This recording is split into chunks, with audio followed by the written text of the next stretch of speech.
Right.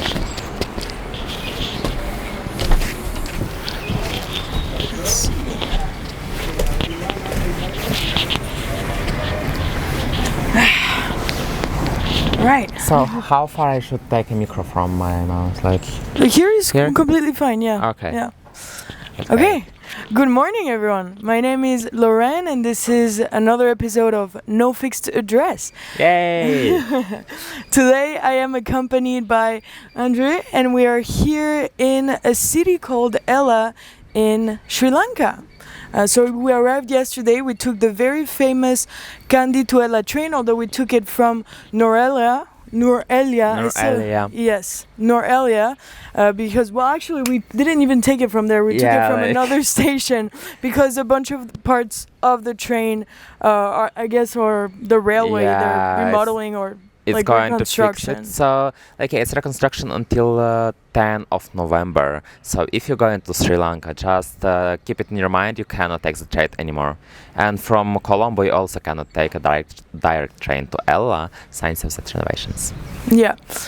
So anyways, this is where we are today. After this, we're gonna explore a bit. It's very touristy, very naturey. So personally, I'm not sticking around for too long. Because I think you also don't really like the super touristy vibe. For sure. Anyways, so we are here today. Just so to rewind quickly, this is a podcast about traveling, about people I meet on my travels during my 2-year travels.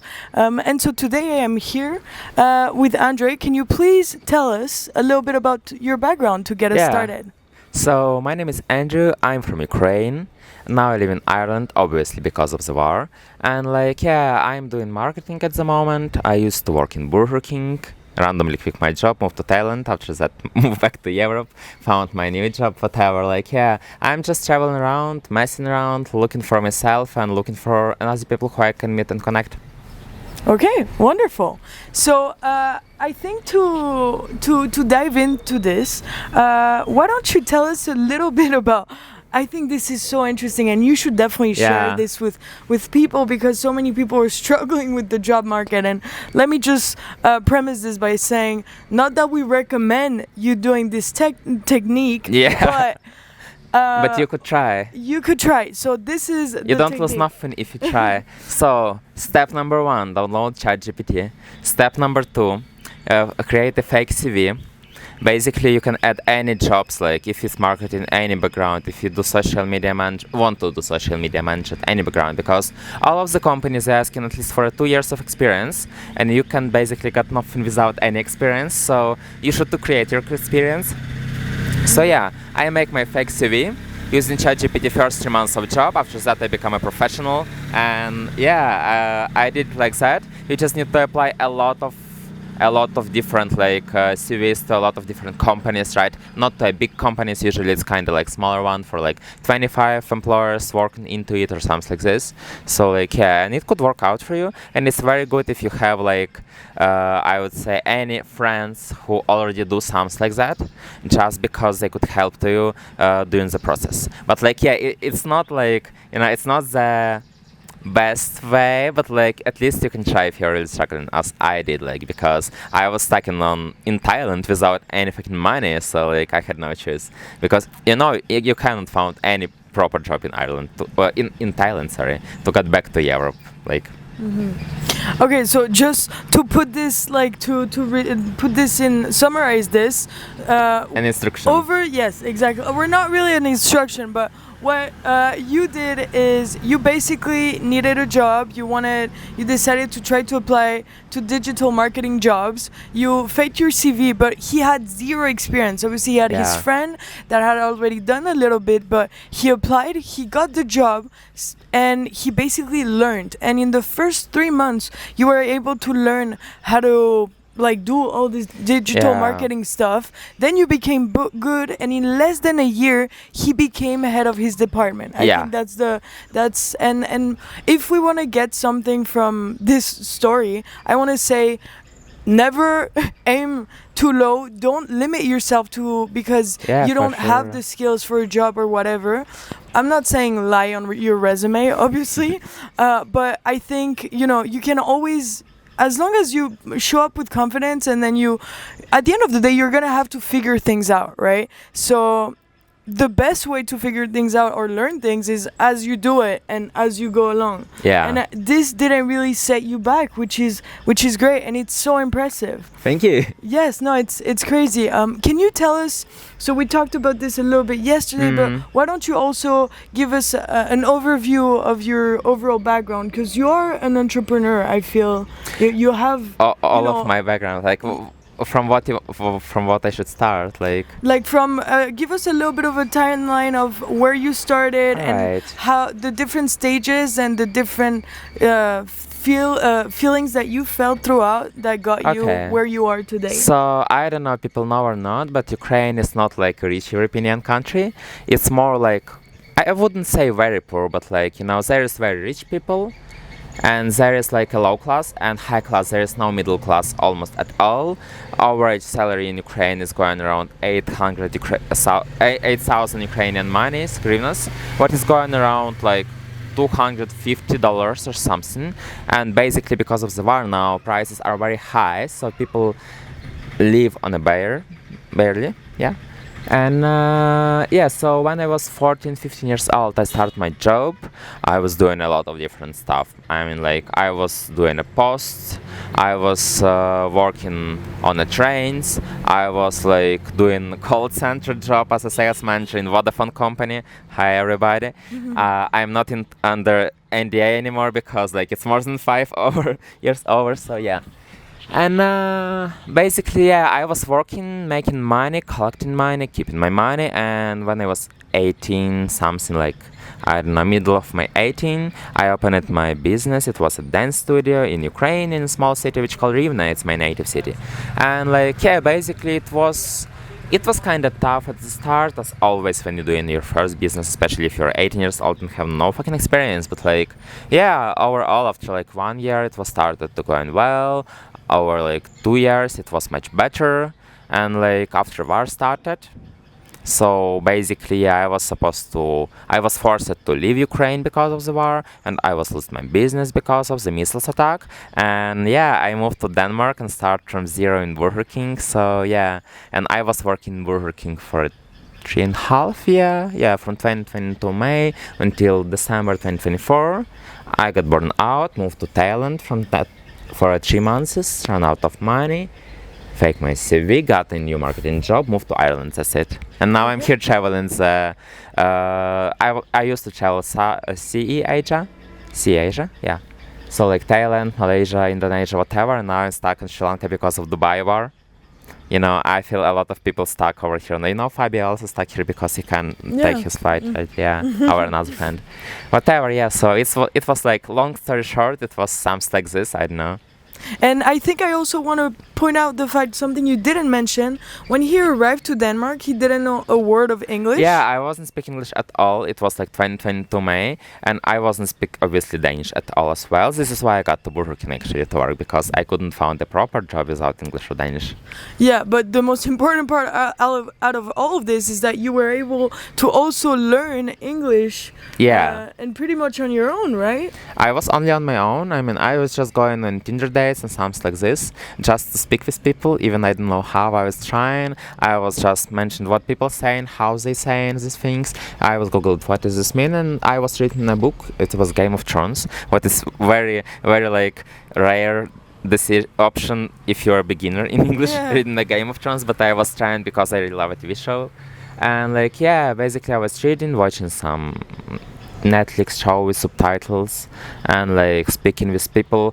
The main thing, you shouldn't afraid to speak. If you want to learn English, you shouldn't afraid to speak. You would be making mistakes. Obviously now I'm sure I'm making a lot of mistakes anyway. But like, yeah, still you become better and better and better every time like you are trying to speak with people. And like, I was always asking to people before, like, if you see I'm speaking not correctly or I'm missing something or something, just like correct me. Yeah, it's totally fine. Like, I'm learning, so like, yeah, for sure. No, I think that's probably like the biggest setback that people have when they're learning a new language, is that they're so afraid to practice. And the thing is that the main thing about learning a language is that Yeah, you have to practice it and not be afraid. And at first it's gonna be uncomfortable and you're gonna, eat it and make mistakes, but that's okay and that's part of it. And at the end of the day, also nobody really cares about your accent, because for sure. another thing is like when people speak, they're self-conscious about their accent, which I remember. I think growing up at some point that was one of the things I was self-conscious about. But it's like it's really not that deep, guys. Just go ahead and do it. For sure. Like. And the other thing that you didn't mention throughout this, which is again super impressive background, is the fact that you also went to uni and you did a Yes, you got I a went to degree uni. throughout all of this. So I went to uni when I was 17 years old, because in Ukraine we don't have a gap year. Basically, you finish your school at like 17 or 18, and you have 3 months to decide who you want to be, apply, and got to university. So yeah, it was like a Ukrainian university, which called Rivne Humanitarian University, just if you're wondering. And like yeah, I studied psychology over 4.5 years. So like yeah, and I finished it at 2022 in. July. So I have a degree basically, and I can work in Europe as a psychologist. I just don't want to. Okay, but what's interesting here is that you had mentioned that you feel like the thing that has allowed you to excel so much in your current job, which has nothing to do with what you studied, so digital marketing and becoming head of his department, and this is also what allowed him to go up and become head of his department so quickly, is his way of using psychology to connect with people, gain more clients, and increase to scale more clients and like got a bigger money after. So it was main point basically. So based on that, can you tell us, and your experience as clearly a skilled psychologist as well, to a certain extent, or at least using psychology as a good way, what if you could say what is the best way or the easiest way to connect with people or clients? To connect with people and clients, basically like when you meet a person, you should ask her something, like to find some dots, some dots what you can connect. I mean, like for example, I would say I love Murakami, a writer, and he would say, "Oh, I love Murakami too." And after that, we have a short conversation about Murakami. After that, like 15 minutes speaking about the business and stuff, asking how are you doing, like what is bad, what is good at the moment, how can I help you? Maybe our product can help you, and close pains and stuff like that. And like and after that you back into like, oh, did you have a dog? Yeah, I do have a dog, blah, blah. So it's not like when you're going to connect with people, and if it's about a business, it's never only about the business. It's the point. You just need to, if you want to people trust you, you should find something what you can share. Okay. And you should be like open with people, and that's it. Like when people see you're open, they would be open to you too, mostly. And when people see you have some shared interests and stuff like that, they would trust you more. And if you're doing business with that people, and they have, for example, two options: one guy who they don't saw or saw by speaking only about the money and blah blah blah, and another guy like who you like saw and speaking about money and books and dogs and like family and traveling and blah blah blah blah blah. Like obviously, like they choose another one because like they trust him more. Okay. Yeah, no, that makes a lot of sense. Wonderful. Well, thank you so much for the kind of like detailed background, the very interesting things that you've been doing, that you're currently doing. I'm so glad that you found something that you love, because you told me you really love what you do. It's super interesting, very motivating. Very impressive. You learn all of these skills. I'm trying to my best. No, but it's so great. And throughout this, you were able to also move around Europe, kind of create a new life, and then decide to travel even more to different countries. So can you tell me a little bit about this, traveling? Before you had to, you were pushed to leave your home country. Had you traveled a little bit? I mean, I'm guessing based on what you're saying about the living situation in Ukraine, it must have been a bit hard, but like people in Ukraine usually traveling 1 or 2 per year. Me and my mother, we went to Turkey, to Bodrum one time, we went to Greece one time, and we went to Bulgaria, to Sofia and Gold Sands also one time. So basically I've been a part of Ukraine 3 times in my life before, and I was like 14, 16 and 18 years old, and it was like long, short trips for a week. I was living all-inclusive hotel, something like this, So we're just going to the beach and blah blah. It's not about like real traveling. It's just to change the picture for a while. Okay. So yeah, so my first basically travel, being when I was already living in Denmark. It was it was Paris. It was France. I've been with my friends, and it was my first travel. And actually, I had a crazy story from Paris because I spent the 3 days. I was supposed to get back to Burger King for work, so I took a night flight, and I was supposed to have a fly out at 5:30 morning, Paris Copenhagen flight from Charles de Gaulle. yeah. And I stuck in ghetto. Randomly, I had no idea about the different districts, and you cannot go to some districts because it's a lot of truckmans and like it's kind of dangerous. So I had no clue, and I was just googling like how can I get to airport. It said to me go like somewhere on the side of Paris and have a layover there, and took a shuttle bus and stuff. So I go there. It was fucking scared because people over there, they was just like. They was whistling to me, they was asking me if I want to go to drugs. I just felt unsafe, very unsafe in that area. And like, a car was stopped on a red light, and other people was run to the car, try to take off open the door and stole something, like it was actually looking very scared. And basically I was waiting there for a bus. I wait for a bus. I got to the bus, and like they was saying they accept only cash. I can't pay card.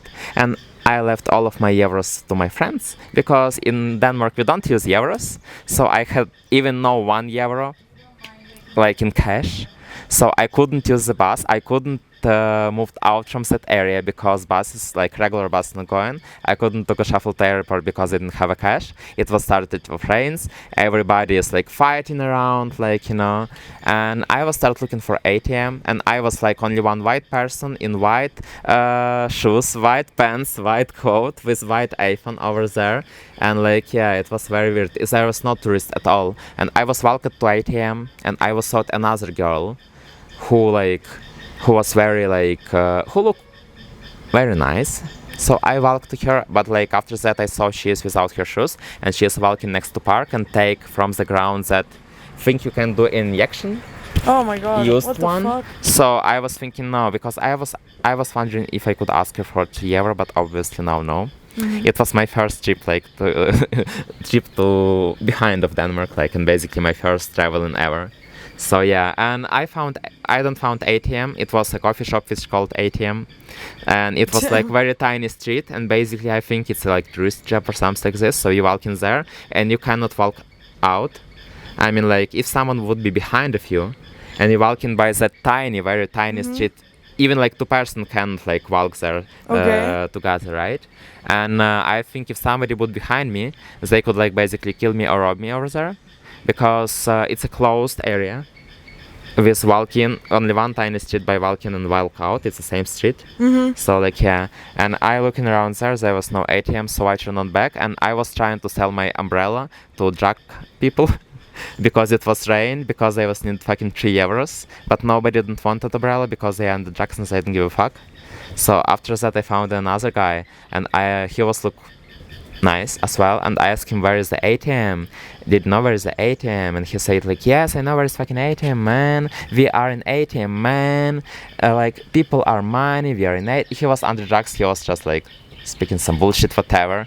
I was got what I cannot do nothing at the moment, so I just got in the bus and asked driver, can I go for free? I'm stuck here in this ghetto, and I my flight would go in 2 hours, I cannot miss this bus. And she was saying, oh yeah, alright, no bothering at all. And I was thinking, could I do why I didn't that before? But it's so stupid because Paris is capital of France. How you guys cannot pay a card in the buses? It's insane. Even in Ukraine you can pay card in the bus. Yeah, honestly, the transport system in France and in Paris is it's not confusing, but it could be easier in some ways. It's not bad itself, the actual lines and everything, but for tourists, especially when you want to use a bus, I have had when I worked in Paris for a bit, had tourists ask me how it works, and I was like, well, I'm not even sure. And I know the system is a bit different. Yeah. Anyways, I'm so sorry that your experience wasn't great. I guess every place in the world has some dangerous spots. Has dangerous spots. And I know that France has a lot of issues being able to manage dangerous But still, I spots. love France. I love Paris And still. My favorite jazz bar in the world. It's called something Cave, La Cave. It's a Le Caveau de la Huchette, I think, probably. maybe it's next to Notre Dame. Yeah. It's my best jazz club I've been in my life. Oh my god!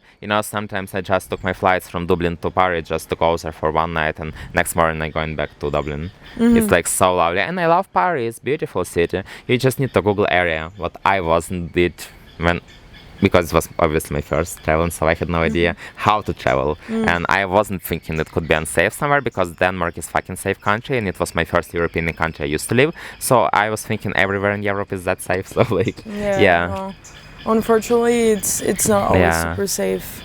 But anyways, that's an interesting traveling story. Do you have any other interesting or I have a crazy- lot. If you want to speak about this, I can tell you the most craziest story what I ever done. Yes. So it So was I think we had pinned one yesterday that Yeah. I wanted to keep it for the podcast to hear it for the first time, because some of the people we're with did get to hear it before. Yeah, basically just it's kind of traumatizing. It was the most traumatizing thing that happened with me ever in life. I got kidnapped in Montenegro. So how it's going, me and my friend Veronica and her mother, we was chilling out in Montenegro in Budva, and there was a foam party.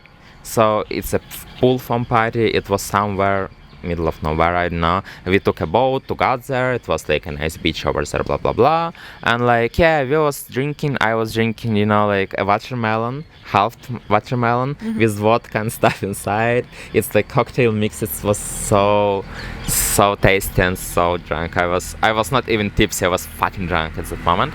And it was probably 5:30 of the evening. Veronica was just somewhere around, I don't know. And I went for a toilet. And I was looking for a toilet and I couldn't find it. So one guy come over to me and asked what you're looking for. I said I'm looking for a toilet, but it's still fine. Most people doing that, right? And he was look like he have a uniform, so I was thinking he is work over there, but he probably wasn't. He said follow me. I was followed him, and in few minutes I was understand I am somewhere on a dark parking. And there is no toilet over here, so I say no, I would go back, I would find on my own. Sorry, I was start turning out, and it was two another guys. They cut me, they put me in the car.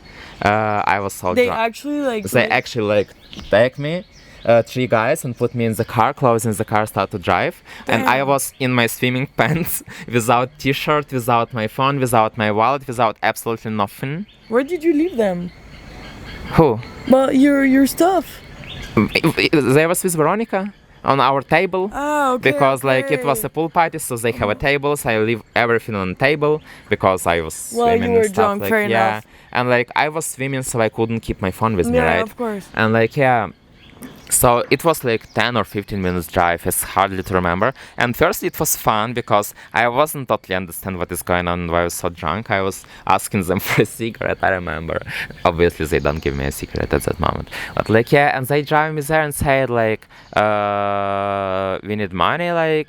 You should send to us 4,000 euros, or we would sell you to someone. And they make photo of me and send it to some chats, whatever. Damn, bro, that's so intense. So Yeah, what the fuck? and I was thinking alright, now it's not that fun, and I become sober, and the most sober I was scared I was, and I was thinking alright, what should I do, I even don't have 4,000, even I had a 4,000, I don't want to pay to some random Montenegrin mafia 4,000, so I don't know, it was insane, and fuck, I hope they wouldn't kill me after this podcast, because they still have my photo. But in general, I spent maybe 1 hour just sitting in the car, speaking with them, trying to speak. They were saying I have no phone, I have no card with me, I have nothing. Basically, we can get back. I would took my phone and send to you money because I was just wondering. I need basically call back, just Yeah. call back.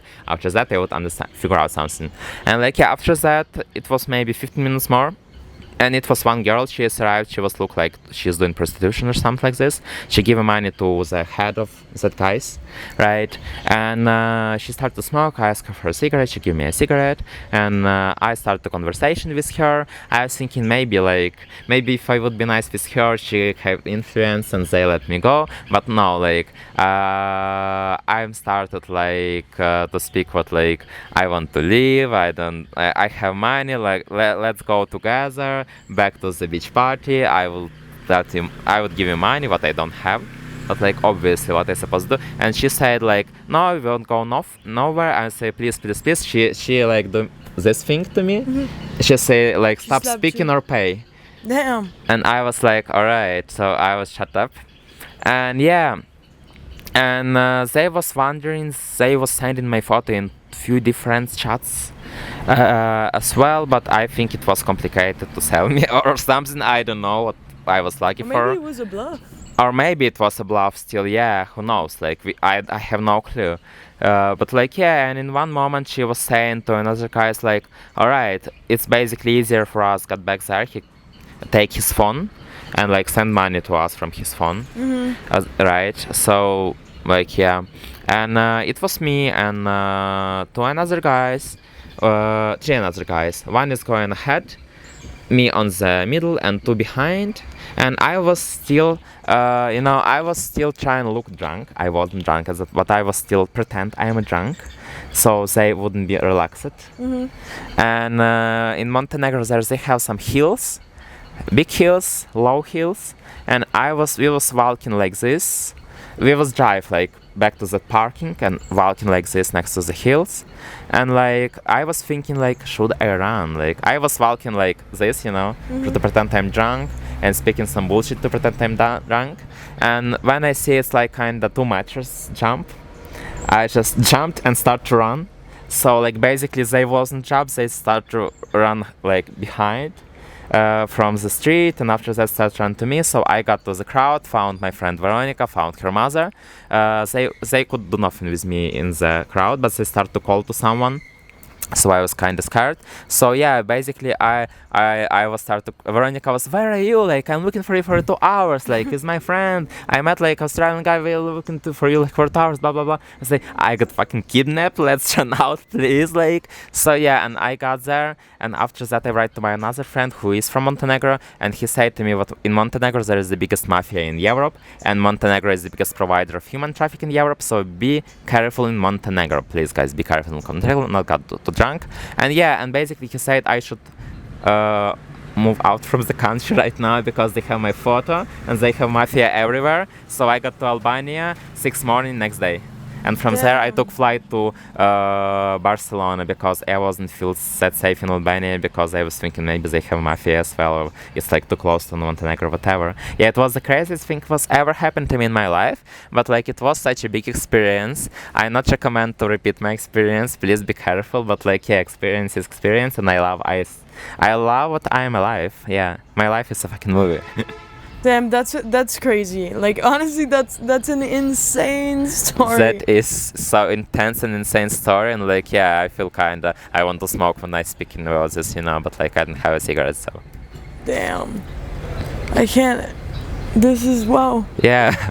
Do you have wow? This is. What did your friend from Montenegro after this? Did they try and contact them or? No, why? Because I'm sure they saw you guys together and they saw she was a local. So after you didn't see the guys again, didn't you see them in the crowd or anything? I mean they been in the crowd, they saw me, but they cannot run in the crowd, grab me from the crowd, right? Because the point, I wouldn't go with them anywhere one more time, obviously, and they cannot catch me because there is security, there is a lot of policies, there is a lot, not a policy, but just a regular club security, whatever. And even if they involved or if they don't give a fuck, there is a lot of tourists and stuff. Yeah. So okay, well, that's insane. That's a crazy story. I mean, it's a cool story to be able to tell, but it's fucking horrifying. So It's a I'm horrifying. glad that you weren't sold. Yeah. I'm glad that Same. that Like. nothing bad ended up happening or coming out of Yeah. this, because this is crazy, you know. Like imagine the. Anyways, we don't even want to go there, but I'm Yeah. glad that you're alive. Have you and been you're to here. Montenegro ever? Not yet. I really want to visit though, without getting wasted at a Yeah, party. just be careful. Just be Yes. careful. I mean, like Montenegro is a beautiful country, beautiful mountains, nice beaches, but very cold water, by the way. Really? Yeah, very cold. I don't know why. Yeah, So but you like. must have been freezing in swimming. Yeah, pools. it's like outside is 35 and in the water is probably like 21 Okay. or less. I don't know. Like I'm bad in water temperature, you know.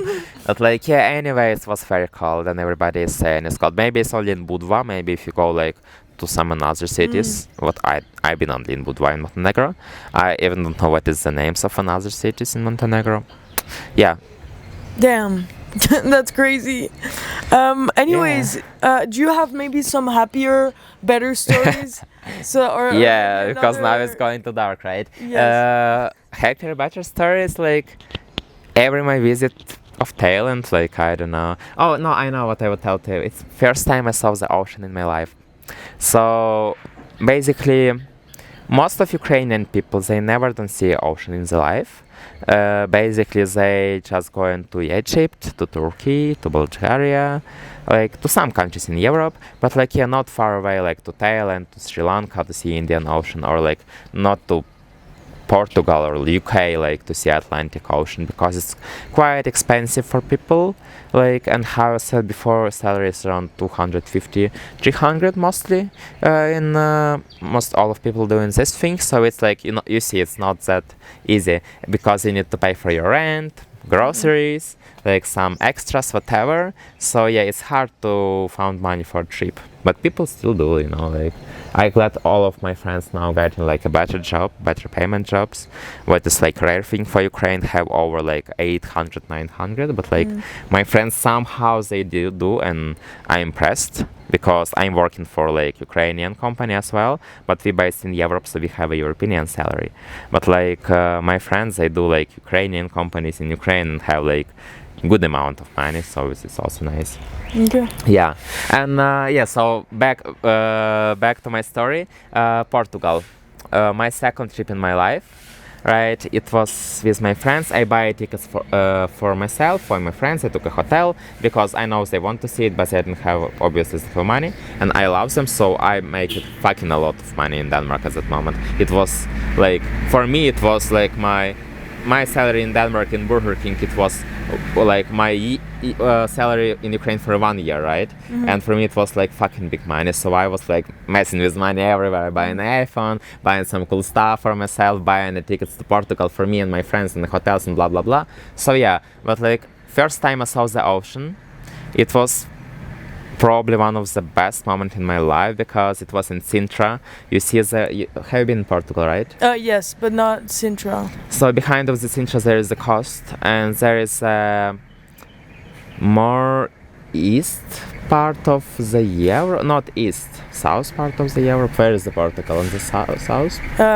Portugal is in the. It's like on the coast on the side of Spain.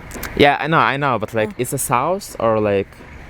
With the ocean, yeah, it's south and South, then like yeah. west So side. south side, west yeah. And all of south. the coast over there is so fucking beautiful, and it's like I don't know, it was amazing because me and my friends, we was just like going in bus, and I saw it from window. I think, wow, that's impressive. That's a big water, like, and you look in their head, and like basically there is nothing behind of Canada, you see, and I was so impressed by that view and the rocks over there, cliffs over there, the sand over there, because it was even feel different. And we had a picnic over there, and it was like just amazing because three of us, we never wasn't. We went to uni together, right? This is from where I know them. And when we went to uni, I wasn't ever dreamed about to see the ocean, and now I'm with my friends on the ocean coast, and I was so proud of myself. I got from poorness to that things, even like it's a Burger King, even it's like Denmark and war, and this is why, but like still it was that level and that quality of life I want to do and I want to support too. So like yeah, it was very happy. And my first trip to Thailand, I don't know, it was amazing. 2.5 months a year ago.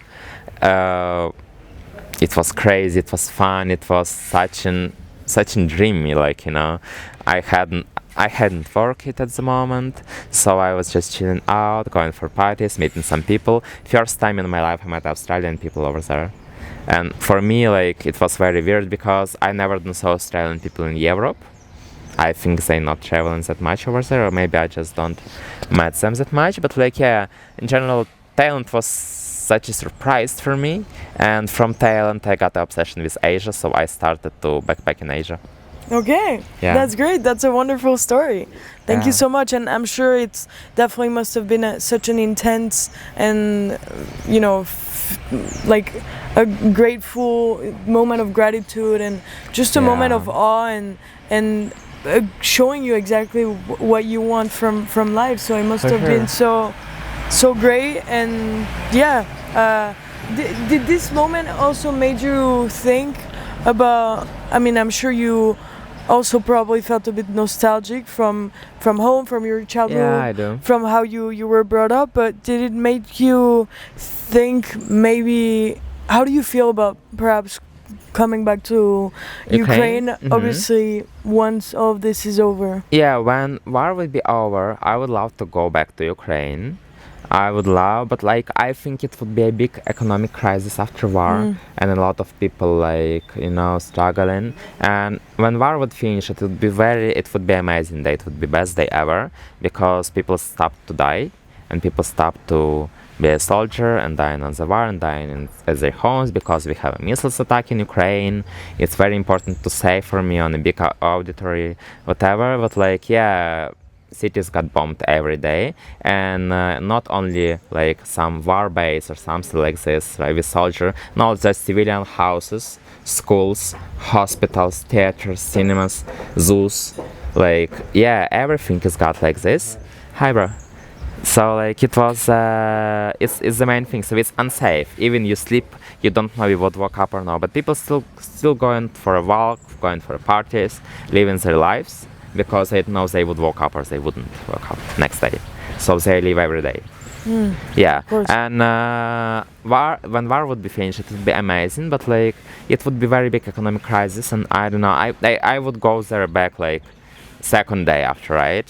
But I'm unsure to live there because basically from 20 to I'm almost 25, almost like 5 years now, right?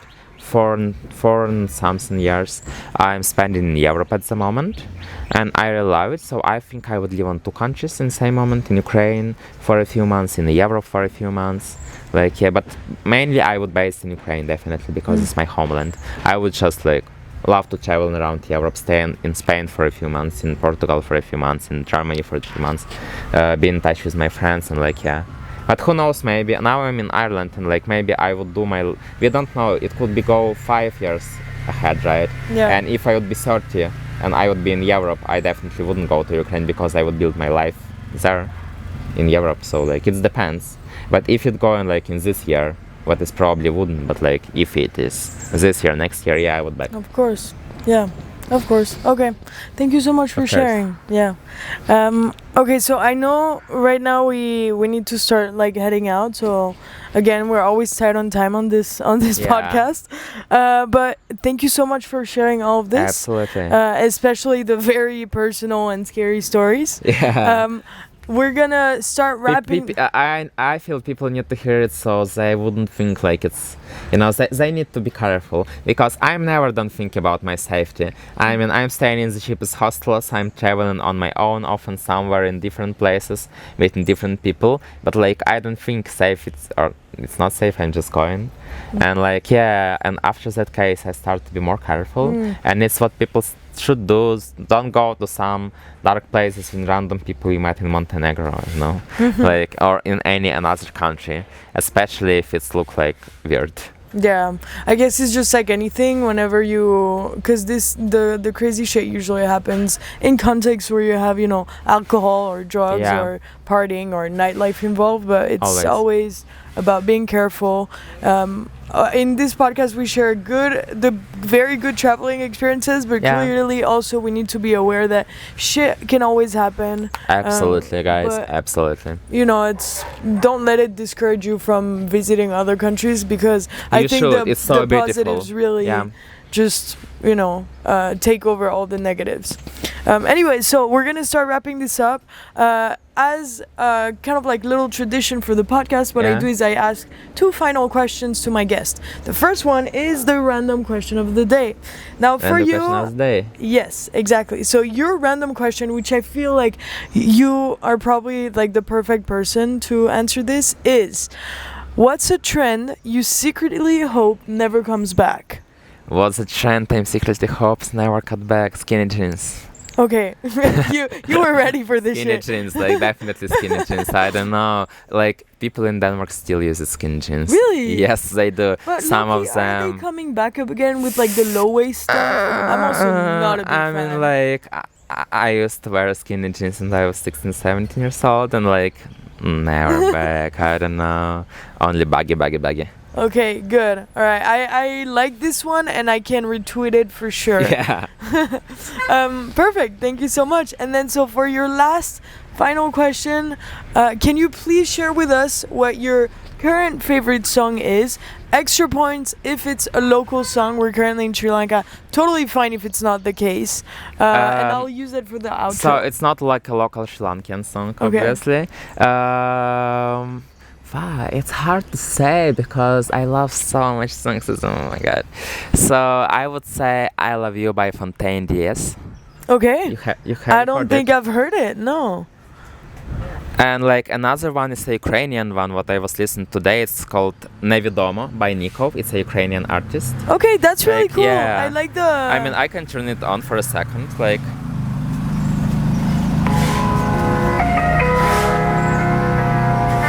Oh, so this is calm. It's like, it's not that calm. It's about love, about tragic love, I would say, like about guy who is. Oh.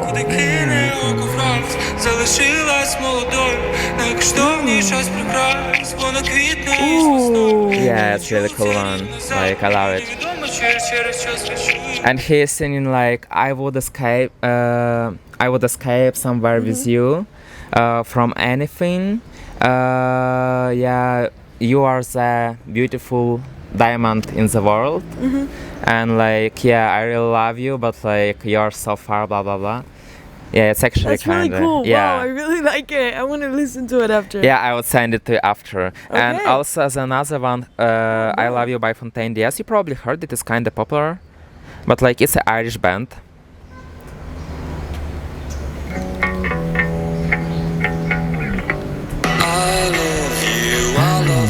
Told you I do, it's all I've ever And actually they have this thing from Dublin to Paris. So like Okay. in general it's also I heard it randomly in the bar, and after that like I'm dreaming to go to the concert. Fontaine DS, if you watch this, just in case, give me a free tickets please. Even the paid tickets. I cannot buy tickets to your concert. It's always so sold out, like I don't know. Yeah, thank you. Hell yes, please shout out. Okay, wonderful. Thank you so much. I love adding new songs because it's just like whenever I ask people what their favorite song at the moment is, or whenever we go into the whole like music part of the podcast, it's always such cool stuff. So I love it because I usually edit and then listen to the songs that I was giving, and I'm like, damn, like you're just discovering so many new things. So anyways, thank you so much. Thank you for sharing all of your experiences again. Thank you for asking me for this podcast. Actually, I want to add, I also do podcast but on Ukrainian language, and I would release one season, first season soon if you're Ukrainian, just in case if you're Ukrainian. Who knows? Like, yeah. I know some Ukrainian people, so hopefully if y'all are watching this, I'm gonna add do you already have like a handle or not? I mean, like I would post it in my Instagram as well, like a link, so you can add my Instagram in the bio probably, or Okay. something like this. Yeah. Sounds good. I'll add his Instagram so that you guys can then keep an eye out for your podcast. In any case, thank you again. Thank you. I'm gonna show you real quick what our super cool view is, because the whole time Yeah. we've had a mother and her 2 kittens playing around in this very cool, I guess, little setup. Yeah, LA where- is so beautiful. Yes, we're currently at the hostel in Ella, but yeah. In any case, thank you so much.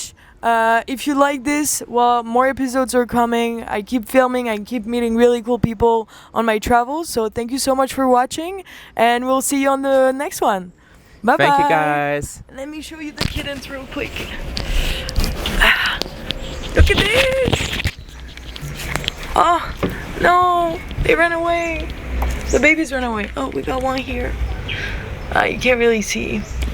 Anyways, and this is our view. Amazing view. Beautiful. Alrighty, see you on the next one. Мої руки ще досі на пульсі. Я втратив любов, хоч шукав свою карму.